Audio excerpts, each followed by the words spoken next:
बिस्मिल्लाहिर्रहमानिर्रहीम। आज के प्रोग्राम के साथ मैं हूं नुसरत मलिक।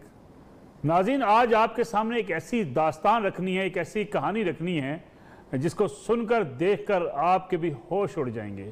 वैसे तो पूरे पाकिस्तान के अंदर आप जगह जगह देखते हैं अकूबत खाने बने हुए हैं, टार्चर सेल्स हैं, निजी जेलें हैं, और उन दूर दराज के इलाकों में जो बड़े शहरों से दूर इलाके हैं वहाँ लोग किसी को अगवा करके किसी इलाके में बंद कर देते हैं तो कोई उन्हें छुड़ाने वाला भी नहीं है। कानून नाम की कोई चीज़ आपको वहाँ नज़र नहीं आती। और हम जो दावा करते हैं पाकिस्तान बदल रहा है, ये नया पाकिस्तान है, इस नए पाकिस्तान के अंदर भी और नए खैबर पख्तूनख्वा के अंदर जिसके बड़े दावे किए गए, उसमें भी एक ऐसी जेल आज आपको दिखाएंगे, एक ऐसा अकूबत खाना दिखा रहे हैं कि जिसमें आपको लगेगा कि 200 अफराद जंजीरों में जकड़े हुए मार मार कर उन पर तशद्दुद किया जाता है और उन्हें अपने घर वापस जाने की इजाज़त भी नहीं। ये ऐसी स्टोरी है, एक ऐसी कहानी है जिसके पीछे बहुत से राज छुपे हुए हैं। पुलिस उन पर हाथ डालते हुए डरती है, पुलिस ऐसे अकूबत खानों को पकड़ते हुए उनके खिलाफ मुकदमात करते हुए घबराती है, लेकिन ये अकूबत खाने पूरे मुल्क के अंदर जगह जगह फैले हुए हैं। इस एक अकूबत खाने को अनीला ज़का जो हमारी एंकर हैं, पुकार प्रोग्राम करती हैं, उन्होंने जाके ये अकूबत खाने को जो है पूरी दुनिया के सामने दिखाया कि किस तरीके से वहाँ खैबर पख्तूनख्वा के इलाके हरीपुर के साथ बडाना गांव है, खलाबट पुलिस स्टेशन है, वहाँ पे ये अकूबत खाना कायम किया गया है। वहाँ पे लोगों को, अपने अजीज़ों को कई लोग जाके छोड़ देते हैं, उसके पीछे बड़ी कहानियाँ हैं। किसी की ज़मीन का मसला है, किसी की जायदाद के साथ साथ किसी की ख़ानदानी दुश्मनी है, फिर वो लोग वहाँ पे इलाज के नाम पे रखे जाते हैं और कहा जाता है कि इनका इलाज किया जा रहा है, मनशियात का इलाज किया जा रहा है। ना डॉक्टर है, ना कोई डिस्पेंसर है, ना कोई वहाँ पे ऐसा स्टाफ है कि जो इनका इलाज करे। इलाज क्या होता है? डंडों से मारा जाता है, जंजीरों से उनको जकड़ा गया है, उनके ऊपर तशद्दुद किया जाता है, और अगर कोई मर जाए तो बड़े आराम से जाके किसी डैम में फेंक दिया जाता है, चलें किस्सा ख़त्म हुआ।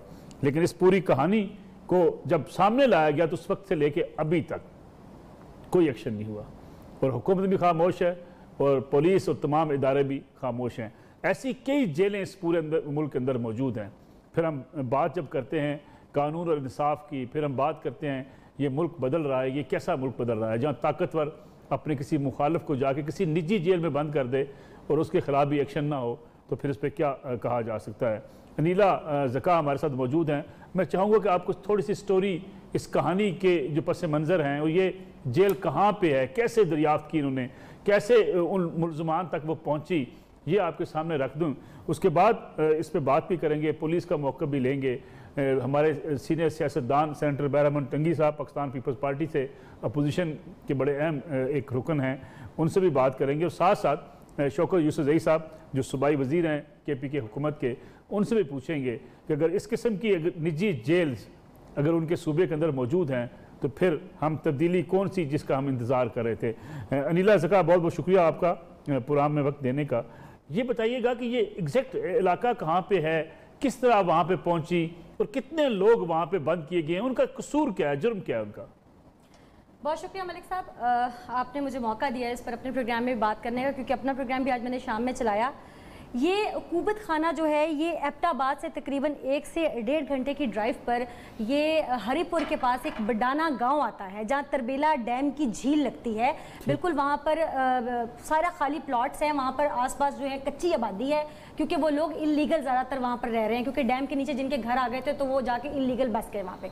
वहाँ पर एक किला नुमा बहुत बड़ी दीवारें हैं, वहाँ पर ऊपर लोहे की वायर लगाई हुई है, उसमें करंट छोड़ा हुआ है। कोई गांव जो आसपास लगते हैं उनका शहरी भी वहाँ नहीं जा सकता। ये 10 से 12 साल से अकूबत खाना चल रहा है। अब मेरे नॉलेज में ये 2019 में केस आया। 2019 में इस तरह ये केस मेरे नॉलेज में आया कि वहाँ पर तरबेला डैम के पास एक नॉन डेड बॉडी ठेले पर रखकर इस अकूबत खाने के कुछ लोग फेंकने जा रहे थे। वहाँ पर पुलिस की विजिलेंस हो रही थी और वहाँ पर कहाँ फेंकने जा रहे थे? तरबेला डैम की जो झील लगती है उसमें, जो बंदा ये नहीं मर गया उसको तरबेला डैम की झील में फेंकने जा रहे थे 2019 में। ऐसे में वहाँ जब पुलिस की विजिलेंस हो रही थी और ये झील में फेंकने लगे तो वहाँ ये पकड़े गए। उसका जब पोस्टमार्टम हुआ डेड बॉडी का, ये खबर मेरे सोर्स के जरिए भी, क्योंकि ज़ाहिर मैं क्राइम शो करती हूँ, अपने सोर्सेज होते हैं, उसके जरिए मेरे कान तक आई। वो एक ओवरसीज पाकिस्तानी था जो इनके चुंगल में फंस गया था और उसके जिस्म पर 18 निशान थे इंजरीज के। गरम लोहा जो था उससे उसके जिस्म को दागा गया था। और उसका मुकदमा दर्ज हुआ? उसका मुकदमा दर्ज हुआ क्योंकि उसके फादर किन लोगों के खिलाफ? यो इनके खिलाफ हुआ। फिर ये जो इस वक्त जो इलाज के नाम पे ये कुबत खाना बनाए हुए हैं, इन लोगों के खिलाफ मुकदमा दर्ज हुआ? जी, इनके खिलाफ मुकदमा दर्ज हुआ। ये लोग वहाँ से फरार हो गए। फिर इन्होंने कोर्ट में जाकर अपनी जमानत वगैरह करवाई। चूंकि वो ओवरसीज फैमिली है, वो अभी तक ये केस को लेके चल रही है। अब मेरे नॉलेज में ये केस उस वक्त से आ चुका हुआ था। मैं ऑन एंड ऑफ इस पर आते जाते नजर रखती थी, लोगों से पूछगछ करती थी, लेकिन इनकी मुखबरी इतनी स्ट्रांग थी कि मैं इनके करीब भटक भी नहीं पा रही थी। लेकिन जब आप पहुंची उस वक्त ये सारे लोग अंदर कैद थे? मैं जब पहुंची, मैंने 8 दिन की मेहनत की मलिक साहब। मैं भेस बदल बदल के गई वहां पर। मैंने वहां जाके लोगों से पूछा, मेरी टीम वहां पर फेरी वाले बन के गए, बहुत कुछ। बिल आखिर एक दिन हम कामयाब कैसे हुए कि हम इन लोगों के पास गए और हमने जाके बोला कि हमारा एक भाई है, उसको जायदाद का मसला है, हमने उसको एडमिट करवाना है आपके पास, हमारी जायदाद पे काबिज है। इन लोगों ने 57,000 का बिल मेरे हाथ में दे दिया और कहा कि सुबह भाई ले आइएगा अपना।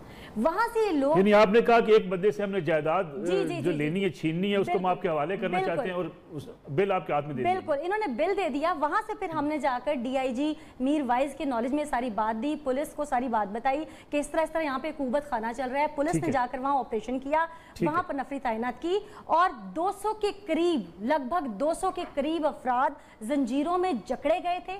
उन लोगों को खाने को कुछ मुयस्सर नहीं था। ये हमारे नाज़रीन वो देख रहे हैं, सारा कुछ तस्वीर सारी उनकी और वीडियोस क्लिप नजर आ रहे हैं कि किस तरीके से लोगों को गिरफ्तार किया गया, पकड़ा गया है, उनको जंजीरें से किस तरह बांधा गया है और रोज़ उनके साथ किस किस्म का जुल्म। नीला मेरे साथ मौजूद रहेगा, आप सेंटर बैरमन तंगी साहब हमारे साथ मौजूद हैं।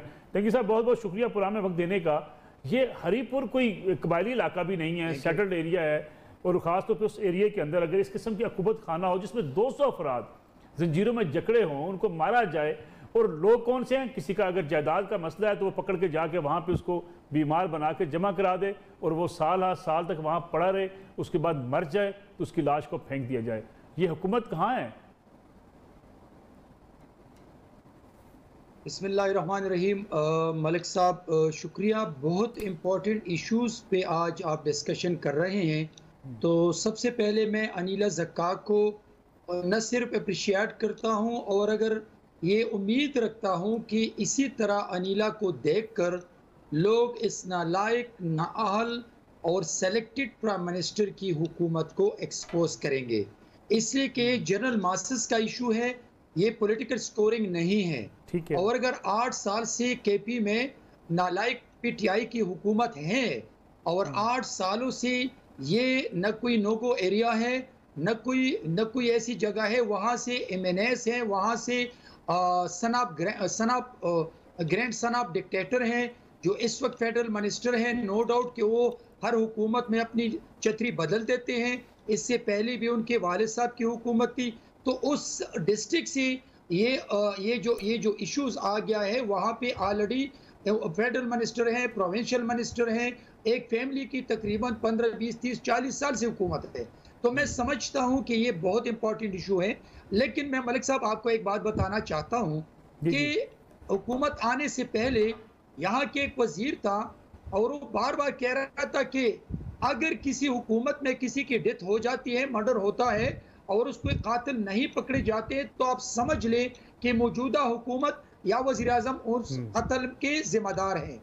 तो ये इसी तरह पूरे पाकिस्तान में आप देख लें, मेरठ चारसद्दा की उमर से कि कुछ 3 भाइयों को कत्ल किया था, वो भी इंतजार में है। इसी तरह मोटरवे पे जो खातून के साथ ज्यादती वो भी इंतजार में है। इसी तरह मतलब कि जो केयरटेकर खातून थी और उस यतीमखाने के जो बच्चियों के साथ रेप किया, वो भी अपने इंसाफ के हकदार हैं। लेकिन सेलेक्टेड प्राइम मिनिस्टर ने कहा था कि हम इंसाफ देंगे दहलीज पर, जो कि आज मेरे ख्याल में पूरे मुल्क में अंधेर नगरी है, अकरबा परवरी है, करप्शन का बाजार गर्म है और इसी तरह वाकयात रोजाना आते हैं। लेकिन मैं समझता हूं कि जैसे आपने इंट्रो में कहा कि किस टाइप की तब्दीली है, तो मैं ये कह रहा हूं कि मलिक साहब यही तब्दीली है जो पाकिस्तान के मॉरली, पॉलिटिकली, एथिकली, प्रोफेशनली उनको बिल्कुल न सिर्फ डैमेज करके डिस्ट्रॉयड किया है, हर सेक्टर को डैमेज किया है। लेकिन मैं शाबाश देता हूं और मैं मुबारकबाद भी देता हूं अनीला को कि इसने इस नालायक हुकूमत को न सिर्फ एक्सपोज किया, लेकिन मैं साथ साथ ये जो पुलिस डीआईजी साहब है, आज भी ये आपको बताना चल रहा है, आज भी मलिक साहब ये मैं आपको बता दूं। वही आपसे जानना चाहता तंगी साहब कि अगर इस इंकशाफ होने के बावजूद उमर अयूब खान साहब वफाकी वजीर हैं, उन्हें परवाह को नहीं है। इमरान खान साहब वज़ीर आज़म पाकिस्तान है, KPK की हुकूमत है, किसी को ये एहसास हुआ कि इतना बड़ी स्टोरी, इतना बड़ा कुबत खाना अगर सामने आया है तो उन लोगों के खिलाफ कार्रवाई कीजिए। और माजी में भी इनके खिलाफ मुकदमात कायम हो चुके हैं, लेकिन उसके बावजूद ये लोग इस किस्म की निजी जेल चला रहे हैं। मलिक साहब देखिए, अगर इन लोगों को एहसास होता या कटपति साहब को एहसास होता तो क्या साहिवाल के बच्चे अभी तक इंसाफ के लिए अपने दहलीज पर नहीं बैठे हैं? इमरान ने तो कहा था कि मैं 2 स्टेप पे इंसाफ दूंगा, तो साहिवाल के बच्चे भी अभी तक इंतजार कर रहे हैं। लेकिन मैं ये कह रहा हूं कि वो अपनी वजारतें, अपनी अयाशियों में मसरूफ है। ऐसे जो आज जो कुछ मैं देख रहा हूं, दिल खून का आंसू रो रहा है, इसलिए कि ये किसी के बच्चे हैं, ये किसी के शौहर हैं, ये किसी के भाई हैं, और वो बहनें, वो माएँ अभी रोती हैं इन लोगों के पीछे। लेकिन इस हुकूमत को एहसास ही नहीं है कि हमारी मॉरल पॉलिटिकल रिस्पॉन्सिबिलिटी क्या है। लेकिन मैं पुलिस की तरफ एक दफा फिर जाना चाहता हूं कि DIG हजारा ने सब कुछ अपने आंखों से देखा है। मैं इस शो से उसकी मजम्मत करता हूं और उनको बताना चाहता हूं कि as a senator of Pakistan मैं कोशिश करता हूं कि विद इन 2-3 डेज में मैं खुद विजिट वहां करूंगा और मैं देखूंगा कि अगर DIG ने एक्शन नहीं लिया है तो मैं सेनेट के फ्लोर पर इसके खिलाफ आवाज उठाऊंगा और पूरे पाकिस्तान में इस हुकूमत के इस किरदार को एक्सपोज करूंगा। अनिला, ये जो तंगी साहब बात कर रहे हैं कि पुलिस को अगर एक चीज़ की निशानदेही होगी, ये पुलिस खुद आपके साथ थी जब आपने सारे निजी जेल को सामने लेके आई, उसके बावजूद अभी तक मुकदमा दर्ज नहीं हुआ। आपने पूछा नहीं लोगों से, पुलिस से रब्ता नहीं किया आपने? मैंने मलिक साहब बार बार कांटेक्ट करने की कोशिश की। मैं जिस वक्त वहाँ स्पॉट पे मौजूद थी, मैं कवर कर रही थी, तो मुझे बार बार DSP क्योंकि स्पॉट पे थे मेरे साथ, उनका मुझे कहना था कि आप यहाँ से निकल जाएं या आप पर अटैक ना हो जाए, ये बहुत क्रिमिनल लोग हैं, ये है वो है। उन्हें कैमरे का खौफ था। जैसे ही हम लोग वहाँ से निकले, दरख्वास्त दायर होने के बावजूद मुकदमा दर्ज नहीं हुआ। अनिला, आप मेरे साथ मौजूद रहिएगा। हरीपुर से ASP assistant superintendent of police Mohammad Ayaz Awan साहब भी हमारे साथ मौजूद हैं, SDPO हैं हरीपुर के। एयाज अवान साहब, बहुत बहुत शुक्रिया आपका प्रोग्राम में वक्त देने का। ये चीज़ तो आपने देखी कि किस किस्म का एक निजी जेल अगर हरीपुर के अंदर मौजूद है, फिर उसकी निशानदेही भी कर दी गई, पुकार टीम में जाके उनके इंटरव्यूज़ किए, सारी सूरत हाल आपके सामने भी है, DIG साहब के सामने भी है। लेकिन ये लोग इतने ताकतवर हैं कि इनके खिलाफ मुकदमा दर्ज नहीं हो सकता। ये जेल अब भी चल रही है, इसको बंद नहीं किया जा सकता। शुक्रिया मलिक साहब। मैं इसमें आपको जो इंफॉर्मेशन देना चाह रहा हूँ वो ये है कि ये तर्क मनशियात वेलफेयर सोसाइटी जो है ये काम कर रही है, पिछले काफी अरसे से काम कर रही है। अभी इसकी जो मेरे पास इंफॉर्मेशन है, इसकी जो 1993 में जो है वो इसके जो है वो रजिस्ट्रेशन हुई इस इदारे की, और इसके खिलाफ जो है इससे पहले भी मुतअद्दिद मुकदमा रजिस्टर हो चुके हैं। 2006 से ऑनवर्ड इनको अरेस्ट किया गया है। पुलिस के पास जब भी कोई कंप्लेंट आई है, पुलिस ने उस पर प्रॉपर जो है FIR लॉन्च की है, उसको इन्वेस्टिगेट किया है, उसको प्रॉपर जो है उसके बाद उसका जो प्रोसेस है ड्यू प्रोसेस को फॉलो किया है। उसमें जो है मैं आपको बताऊं कि हम चूंकि इस किस्म की जो कंप्लेंट्स हैं उसमें पहले भी जो है इनके खिलाफ मुकदमे रजिस्टर हो चुके हैं, और एक FIR नंबर जो है 362 है 2014 की, उसमें जो ये साहब हैं ये उसमें और इसके दीगर मुल्ज़मान जो है वो अदालत से बरी हो चुके हैं। फिर इनकी रजिस्ट्रेशन है वो मनसूख हुई, उसके बाद फिर जो है वो इनके खिलाफ एक और FIR रजिस्टर हुई है, बल्कि इनके खिलाफ जो है 6 सितंबर 2019 में एक जो है वो मर्डर की FIR रजिस्टर हुई है, जिसमें एक साहब हैं उन्होंने ये एलिगेशन लगाया है कि जी मेरा बच्चा जो है वो नशा करता था, मैंने इनके पास दाखिल करवाया, फिर मुझे पता चला कि मेरा बेटा जो है उसकी डेथ हो चुकी है, मैं उसको जी तो जो है वो पुलिस ने बाकायदा FIR रजिस्टर की है, FIR नंबर 629, और वो जो मुकदमा जो है वो भी ज़ेर समाअत अदालत है। इसके अलावा जब भी हमारे पास कंप्लेंट आई है हमने उनके खिलाफ एक्शन किया है। अभी जो रिसेंट कंप्लेंट है इस कंप्लेंट पे भी जो है बाकायदा हम इंक्वायरी कर रहे हैं, और कुछ लोग वहाँ से आज हमारे पास आए भी हैं जो हमारे पास हैं अभी पुलिस स्टेशन में, और हम उनके रिलेटिव से रब्ता कर रहे हैं। कुछ जो है 3 के करीब जो अशखास हैं उनके रिलेटिव आके वापस ले जा चुके हैं, हजरों से, वाह कैंट से। अभी एक साहब हैं उन्होंने लाहौर से हमारे साथ रब्ता किया कि जी आप अपने बेटे को अपने पास रखें, मेरे बेटे के वहाँ मैं उसको आपसे लेने के लिए हरीपुर आ रहा हूँ। तो पुलिस के पास जब भी कंप्लेंट आई हमने उसे प्रॉपर यहाँ सब बिल्कुल आप दुरुस्त कह रहे हैं, पुलिस के पास कंप्लेंट आती है, आप कार्रवाई भी करते हैं, आप माशाल्लाह बड़े एक रिस्पॉन्सिबल पुलिस ऑफिसर हैं।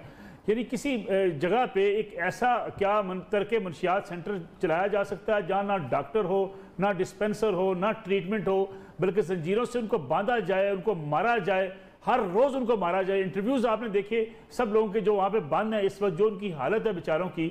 ऐसा सेंटर चलाने की तो ना कानून इजाज़त देता है और ये इंसानी हकूक़ की खिलाफ वर्जी है। ऐसे लोगों के खिलाफ तो वहाँ उनको सेंटर उस फौरी तौर पर बंद कर देना चाहिए। जी, मैंने आपको बताया मलिक साहब कि जब भी पुलिस के पास कंप्लेंट आई है या पुलिस ने खुद भी एक्शन किया है, उसकी एनओसी जो है वो जो उसकी एनओसी थी वो पुलिस की रिपोर्ट में मंसूख हुई है। अब ये जो बात आप फरमा रहे हैं बिल्कुल ठीक है। इसमें जो दीगर कंसर्न डिपार्टमेंट्स हैं उनकी भी मेरे ख्याल जिम्मेदारी बनती है कि भाई वो इसको मलिक साहब, इजाजत दें तो याद साहब से एक सवाल पूछ सकती हूँ मैं? जी यार साहब, अनिला आपसे एक सवाल पूछना चाहती हैं। अच्छा यार साहब, आपने कहा कि 1993 में ये कम्युनिटी रजिस्टर्ड हुई थी। पहली बात तो ये कि जिसने इनको रजिस्टर्ड किया था कि वेलफेयर का इदारा, उसी ने फिर बाद में 2013 में इनकी रजिस्ट्रेशन कैंसिल कर दी। फिर जो मुकदमा इन पर चल रहा है 2019 का, आपने अगर वो मिसल गौर से पढ़ी हो तो उसमें आपके पुलिस डिपार्टमेंट के जाने से तफ्तीश लिखी गई है कि ये तरबेला डैम की झील में डेड बॉडी फेंकने जा रहे थे और वहां से पुलिस की विजिलेंस टीम ने इनको पकड़ा और पोस्टमार्टम रिपोर्ट के मुताबिक उस पर ना कोई मड है, क्योंकि कहते हैं दीवार गिरी थी, और ना ही उस डेड बॉडी के ऊपर किसी किस्म की कोई मट्टी लगी हुई है। उस पर सिर्फ लोहे के एंगल से टॉर्चर का निशान है और ओवर ब्लीडिंग की वजह से उसकी डेथ हुई। पहली चीज। दूसरी चीज, आपने कहा कि हम फौरन एफआईआर लॉन्च करते हैं। इस मुकदमे की भी दरख्वास्त दी गई, इस मुकदमे के लिए एफआईआर लॉन्च नहीं हुई। इंक्वायरी तो बात की बात है, पहले तो एफआईआर सब कुछ रिस्पॉन्ड करें। जी यार साहब। जी अनिला साहब, उसमें मिसल मैंने तो नहीं पढ़ी, लेकिन माशाल्लाह आपने सारी जो है वो इन्वेस्टिगेशन पढ़ी है। ये मिसल ये फाइल में मंगवा दूंगा। अभी रिसेंटली मेरी यहाँ पोस्टिंग हुई है तो 2-3 महीने पहले, तो मैं वो जो है फाइल भी मंगवा लूंगा, मैं इसको देख भी लूंगा। और मैं आपसे ये दरख्वास्त करता हूँ कि क्या ये सिर्फ पुलिस की जिम्मेदारी है या बाकी भी कोई डिपार्टमेंट्स हैं जो इसको देखें? तो हमारा जो काम है वो हम अल्हम्दुलिल्लाह कर रहे हैं। यार सब कोई पॉलिटिकल प्रेशर है, यार सब कोई पॉलिटिकल प्रेशर है कोई, या कोई ऐसे नामवर शख्सियात जिनके कुल लवाकिन वहाँ पे मौजूद हैं, ये भी कहा जा रहा है कि उनकी वजह से एक प्रेशर है पुलिस के ऊपर, इसलिए ऐसी जेल को बंद करना जरा मुश्किल है पुलिस के लिए। जी नहीं, कोई पॉलिटिकल प्रेशर नहीं है, बिल्कुल हम लोग जो है वो इंडिपेंडेंटली काम करते हैं अल्हम्दुलिल्लाह। और आप ये भी देखिए, आप अनिला साहबा जो फरमा रही हैं, आप ये देखिए जो पेरेंट्स हैं वो खुद आके अपने बच्चों को यहाँ पे, अपने रिलेटिव्स को, अपने भाइयों को, अपने रिश्तेदारों को जो है ना एडमिट करवाते हैं। उनसे कोई पॉसिबली छीन के नहीं लाया ये, आप इस चीज को भी ध्यान में रखें। लेकिन यार सब लेकिन एक चीज इसमें यह है कि कुछ लोग जमीन के जायदाद के तनाजे हैं, किसी की मुखालफत है, किसी ने किसी को पकड़ के जाके खुद बंद किया हुआ है। उन बच्चों के इंटरव्यूज हैं कि हमें जबरदस्ती यहाँ पे छोड़ दिया गया, ला के यहाँ पे बांध दिया गया है। उसको हम इन्वेस्टिगेट करेंगे ना जी, वो कंप्लेंट हमारे पास जब आ रही है हम उसको इन्वेस्टिगेट करेंगे और फिर इंशाल्लाह पुलिस अपनी जिम्मेदारी पूरी करेगी। Thank you very much. यार जवान साहब हमारे साथ मौजूद थे, एएसपी हरीपुर। उनका कहना यह था कि जो भी शिकायत उनके पास आ रही हैं उसके खिलाफ कार्रवाई भी करेंगे, और माजी में भी इसी गिरोह के खिलाफ मुकदमात कायम हो चुके हैं, अदालत से जमानतें भी हुई, लेकिन कुछ मुकदमात अब भी ज़ेर समाअत हैं। लेकिन इसके साथ साथ पुलिस के साथ दीगर जो महकमे हैं जो एनओसी जारी करते हैं, और पूरे मुल्क के अंदर ये फैला हुआ तर्क मंशियात के नाम पर जो निजी जेल्स बनाई गई हैं, इनके खिलाफ दीगर महकमों को भी अपनी कार्रवाई करनी चाहिए। एक छोटी सी ब्रेक लेते हैं, ब्रेक से वापस आएंगे तो बात करेंगे इसी हरीपुर में होने वाले, इस सामने आने वाले इंतहाई अफसोसनाक एक निजी जेल की, जहां 200 से ज़्यादा अफराद, जिसमें बेगुनाह अफराद हैं, ज़ाती दुश्मनी की बिना पर, किसी और मफाद की बिना पर जहां लोगों को बंद किया गया है। और क्या नाम क्या दिया जा रहा है कि हमने मंशियात छुड़ानी है इन लोगों से, और मंशियात कैसे छुड़ाई जा रही है ये भी आपको साथ साथ दिखाएंगे एक ब्रेक के बाद। पूरा में एक बार फिर खुश आमदीद। तंगी साहब ये बताइएगा कि जो अभी एएसपी साहब की आपने बात सुनी, याद जवान साहब बता रहे थे कि बाकी महकमे भी इसमें इन्वॉल्व हो सकते हैं। अगर एनओसी कैंसिल हुआ फिर एनओसी कैसे मिला, सिर्फ पुलिस पर जिम्मेदारी नहीं डाली जा सकती। ऐसी तरके मंशियात के अगर मराकज़ बनते हैं तो उनमें कई दीगर महकमों की भी इन्वॉल्वमेंट मौजूद है। अगर इजाज़त दी जाती है तो क्यों दी जाती है, और अगर ये तरीका इलाज दरियाफ्त कर लिया जाए कि डंडे मारना, जैसे कि इस इलाज गाह के जो मुंतज़मीन हैं वो कहते हैं कि हमारा इलाज का तरीका ये है। देखिए मलिक साहब, मैं एसपी साहब की बात से एग्री नहीं करता हूं, इसलिए कि अगर मैं अपने मोहल्ले में वेलफेयर के नाम से एक इदारा बनाऊं और फिर वहां पर अल्लाह न करे कोई ऐसी एक्टिविटीज़ मैं शुरू करूं जो कि वो एंटी स्टेट एक्टिविटीज़ हो या इंसानियत के ख़िलाफ़ एक्टिविटीज़ हो और मुकामी थाने का एस एच ओ को पता चल जाए, तो ये मुकामी एस एच ओ की मॉरल रिस्पॉन्सिबिलिटी बनती है कि जिस इदारे ने मुझे परमिशन दी है, जिस इदारे ने मुझे एनओसी दिया है, तो ये इस मुकामी थाने की जिम्मेदारी बनती है। ये प्रोफेशनल रिस्पॉन्सिबिलिटी है कि वो मेरी एनओसी को कैंसिल करवा दें और विद थ्रू कैंसिल करवा दें। तो जब 2019 से अगर ये जो मर्डर का केस आ चुका है, तो मैं एसपी साहब से पूछना चाहता हूं कि आपने उस मर्डर के खिलाफ इन लोगों के खिलाफ एफआईआर कटवा के ये 302 केस में बाहर क्यों आए, और वो जो सेंटर है वो जिस नाम से भी बना है वो अभी तक कैसे चल रहा है। ये एसपी साहब की ये बात बिल्कुल मैं कंडेम करता हूं कि बाकी इदारे भी आप एक्शन लें, बाकी इदारे एक्शन न लें। आपका जो बुनियाद है उस इदारा जिस नाम से भी बना है, जब आपको पता चला कि यहाँ पर मर्डर होते हैं, यहाँ पर टॉर्चर सेल है, यहाँ पर और एक्टिविटीज हैं, तो आप फिर ये काम करें कि वो जिन इदारों ने एनओसी दिए हैं उस एनओसी को कैंसिल करवाने के लिए आपके एफआईआर, आपकी रिपोर्ट काफी है। तो सबसे पहले जो बुनियादी एक्शन है ये मुकामी थाने का, एसपी का और डीआईजी का अखलाकी जिम्मेदारी बनती है, जो कि आज तक इसने नहीं किया। और क्यों नहीं किया, मैं समझता हूं कि इस एसपी को और डीआईजी को आज भी वो इदारा खुला है। मैं एसपी साहब से पूछना चाहता हूं कि क्यों, जब अनिला ने इतनी मेहनत करके 200 बंदों की जिंदगी को बचाने की अपनी जिंदगी दांव पे लगाई, तो फिर आप अनिला की उस मेहनत को जाया करते हैं, आप अनिला की उस नेकनामी को जाया करते हैं। आपने अनिला की वो मेहनत को नेस्तनाबूद किया। आज आपको चाहिए था कि अनिला को बुला के उसके शील्ड देते थाने में, और आप जनरल मासिस को इकट्ठा करके अवाम की मदद से, जनरल मासिस की मदद से, इंटेलेक्चुअल की मदद से, मीडिया की मदद से आप इस इदारे को बंद कर लेती, अवाम भी आपको दाद देती, दुआएं भी आपको मिलती। साहब वहाँ पे जो लोग हैं वो क्या कह रहे हैं? पुलिस का मौका भी आपने सुना, वो कहते हैं जी कि तरके मंशियात का मरकज है, लेकिन वहाँ जो लोग इस वक्त जिनको वहाँ पे बंद किया गया है, जिनको कैद किया गया है, वो क्या कह रहे हैं, जरा ये भी सुनिएगा। आप क्यों रो रहे हैं? बस घर की याद आती है, बच्चों की याद आती है। ये आपने हाथ में टुकड़े किस चीज के पकड़े हैं? ये हमें खाना देते हैं, ये रोटी देते हैं आपको जी। ये आपने भी हाथ में पकड़े हुए टुकड़े, ये क्या है? ये खाना देते हैं, बदली से चाहे जुल्म होता है, मारते हैं ये लोग। क्यों मारते हैं? बस जरा सी गलती पे बहुत मारते हैं जी, बहुत मारते हैं जी। इधर में क्या किए हुए झगड़ा हुए जंगलों में नहीं जाएंगे, मैं आपको लेके जाऊंगी, मैं आपको लेके जाऊंगी। मैं दो के मेरा गैली पीर बने हुए हैं, पूरी बाल भी पड़े हुए हैं, हमें पाकी नहीं करवाते ये। अच्छा, हम ना पाकी करवाते हैं, इलाज करते हैं हम लोग, यहीं पे खाना खाते हैं, यहीं पे नमाज पढ़ते। आपने अपने घर वालों को नहीं बताया कि मारते हैं? नहीं, मारते हैं हमें। वालों को बताएंगे तो मार मार के बुरा हाल कर देते हैं। अच्छा, मार मार के इतना बंदे का सत्यानाश कर देते हैं। कैन में डब्बे हैं, उसमें इधर ही सोते हैं, इधर ही पेशाब करो, इससे तो जेल बेहतर है। इधर ही सो, इधर ही पेशाब भी करो। आपको नहीं मंशियात क्या लगते हैं? नहीं, हमने जो 2 शादियाँ की हुई है, मैंने, मेरा ससुर यहाँ पे जमा करवा के गया, वो मुझे कहते हैं कि आपने कहना है मैं नशा करता हूँ।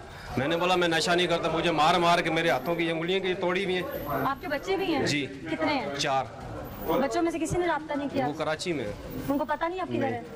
कब से यहाँ पे आते हैं? यहाँ में 4 महीने पूरे हो गए। बीवी बच्चों में से किसी उनको ने पता ही नहीं है। उनको क्या पता आप कहाँ हैं? उनको ये पता है कि मैं गाँव गया हूँ। ये सारीपुर आपने मेरा, कांटेक्ट करने की कोशिश नहीं की? यहाँ कॉन्टेक्ट करते को बात करते तो मारते हैं। किसी किस्म की अगर कोई आप कोई नशा करते थे? नहीं, किसी किस्म का नशा? किसी किस्म का। अच्छी लांडी भैंस कॉलोनी में 72 भैंस है।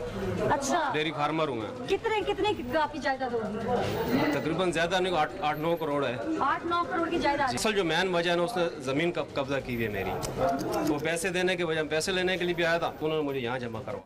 नाज़रीन, आपने देखा कि किस तरीके से ये लोग जो कह रहे हैं कि हम ना नशा करते हैं, बल्कि हमें, एक शख्स का तो ये कहना है कि मैंने दूसरी शादी की, ससुर ने पकड़ के ला के यहाँ बंद करवा दिया और कहा ये नशा करता है, और वो बेचारा कैद है, और कितना सुलझे अंदाज में वो ये बात कर रहा है। बाकी लोग जिस तरीके से अपना हाल बयान कर रहे हैं, रोटियाँ जिस तरीके से उनको मिलती हैं, जहाँ रखा गया है इस छोटी सी जगह पर, वहीं नमाज़ पढ़ते हैं, और उनको किसी तरफ जाने की इजाज़त भी नहीं है। ये कैसा इलाज है कि जहाँ एक बंदा नशा भी नहीं करता लेकिन उसके लवाकीन, उसके घर वाले, उसके बहन भाई अपनी किसी ज़ाती चुपकलिश की बिना पर, अपनी ज़ाती किसी मुफाद की बिना पर उनको ला के यहाँ पे बंद करा देते हैं और उनको हथकड़ियाँ पहना दी जाती हैं, उनकी पाँव पे बेड़ियाँ पहना के, जंजीरें पहना के उनको बंद कर दिया जाता है।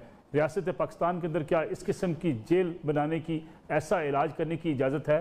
शायद ये इसका जवाब उमर अयूब खान साहब बहुत बेहतर दे सकते हैं, जो वहाँ उस इलाके के वज़ीर भी हैं, बार बार वहाँ से मुंतखब भी होते रहे, फिर ख़ास तौर पे प्राइम मिनिस्टर ऑफ पाकिस्तान। क्या इंसानी हुकूक की इतनी तज़लील पूरे मुल्क में कहीं नज़र आती है? एक ब्रेक लेते हैं, वापस आएंगे तो कोशिश करेंगे कि इस इलाज को चलाने वाले, इस इलाजगाह को चलाने वाले वो भी हमारे साथ मौजूद हों, उनसे पूछें कि आखिर ये इन लोगों पर जुल्म क्यों उठाया जा रहा है। वापस आते हैं एक ब्रेक के बाद।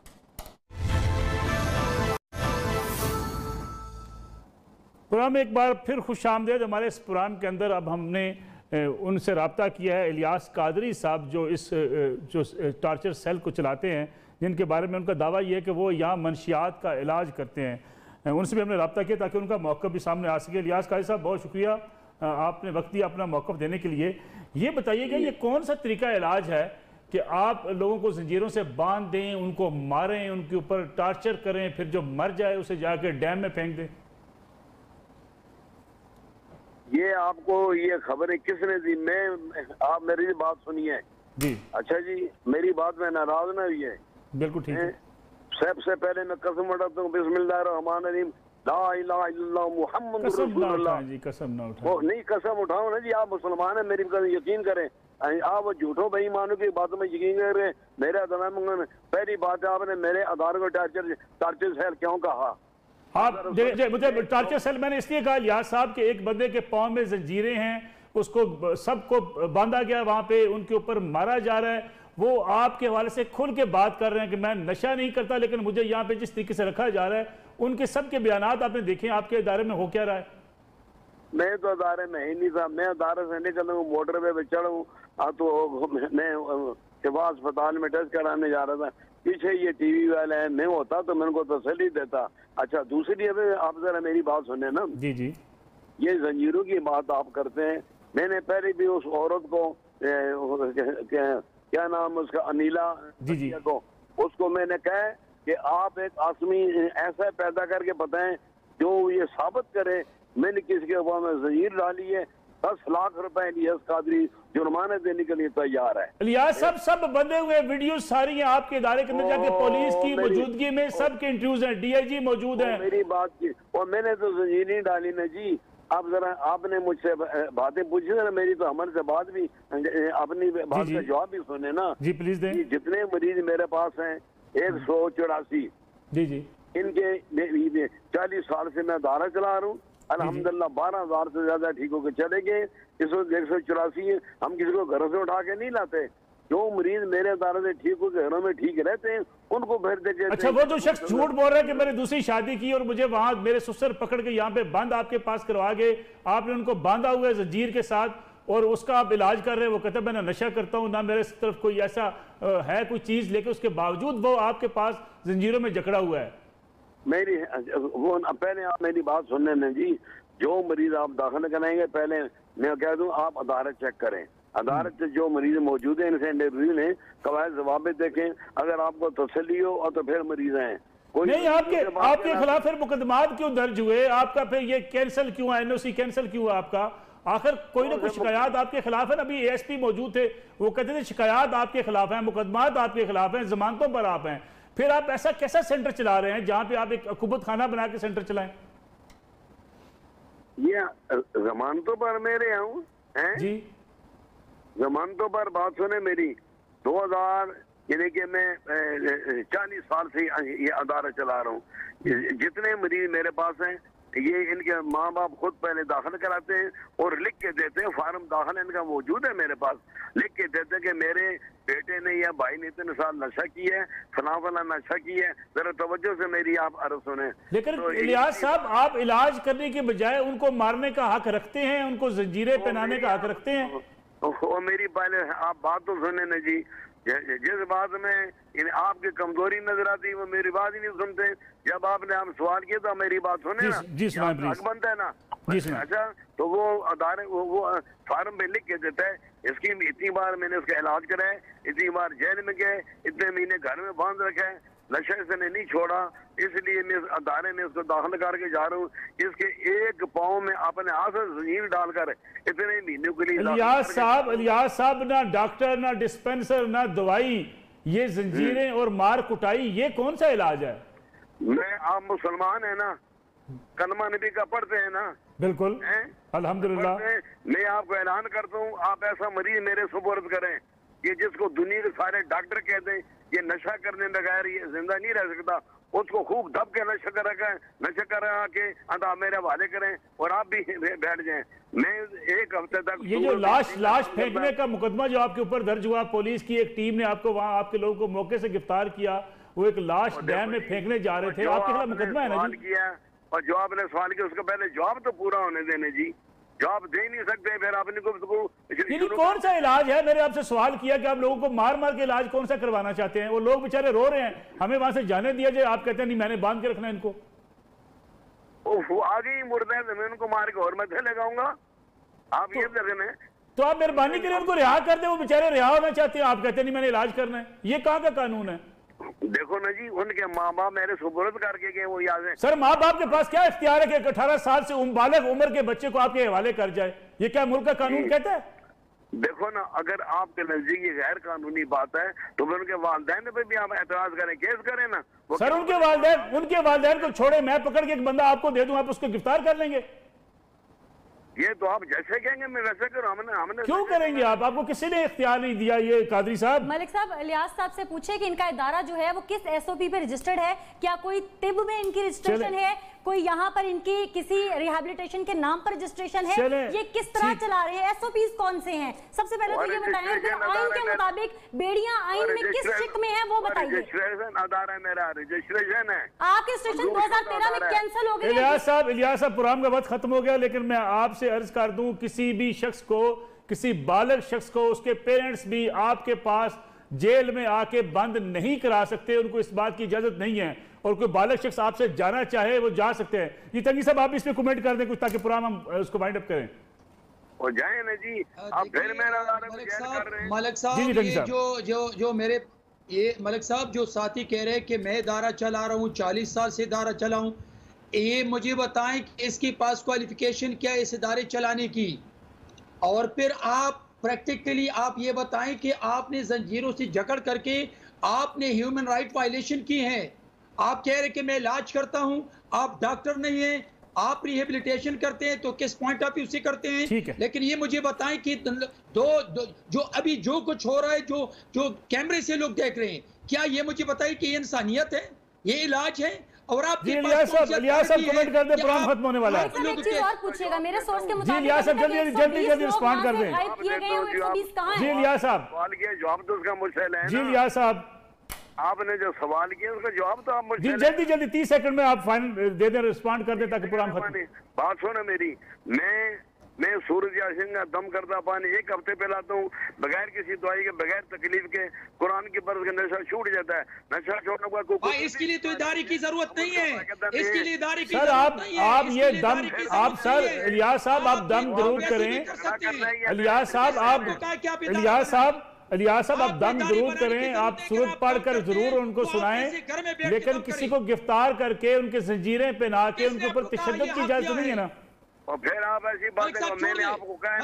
चले इलियास साहब, तंगी साहब प्रोग्राम का वक्त एक्चुअली खत्म हो गया। अनीरा ज़का आपका बहुत शुक्रिया, इलियास साहब आपका बहुत शुक्रिया। नाज़रीन, हमने इलियास साहब जो मरकज़ को चलाते हैं उनका मौक़िफ़ भी आपके सामने रखा। वो कहते हैं मैं दम दरूद करता हूँ, ठीक है, दम दरूद किया जा सकता है, कुरानी आयात पढ़ी जा सकती हैं, लेकिन किसी शख्स को, एक बालग शख्स को जंजीरों में जकड़ के उनको मारने की इजाज़त पाकिस्तान का कानून किसी को नहीं देता, और किसी को भी हक नहीं देता कि वो अपने किसी अजीज़ को पकड़ के अपने किसी ज़ाती मुफाद की खातर जाके किसी ऐसे सेंटर में बंद करा दे और उसको वहाँ पे जाके जंजीरों में जकड़ दे। इसकी भी इंसानी हकूक़ इजाज़त नहीं देते। वज़ीर आज़म साहब के लिए और उमर अयूब खान साहब के लिए, वफाकी वज़ीर हैं और हर हुकूमत में वज़ीर होते हैं, उनके लिए बड़ा एक चैलेंज है कि वो जाके इस सूरत हाल को देखें। वहाँ जो मजलूम बेचारे गिरफ्तार हैं, बंद हैं, जकड़े हुए हैं जंजीरों में, उनको रिहा करवाया जाए और ऐसे लोगों के खिलाफ सख्त कार्रवाई कीजिए जो कानून से मावरा होकर ऐसे इदारे चलाते हैं, ताकि जो इंसानी हकूक़ की खिलाफ वर्जी उसको रोका जा सके। इजाज़त दीजिए, अल्लाह हाफ़िज़।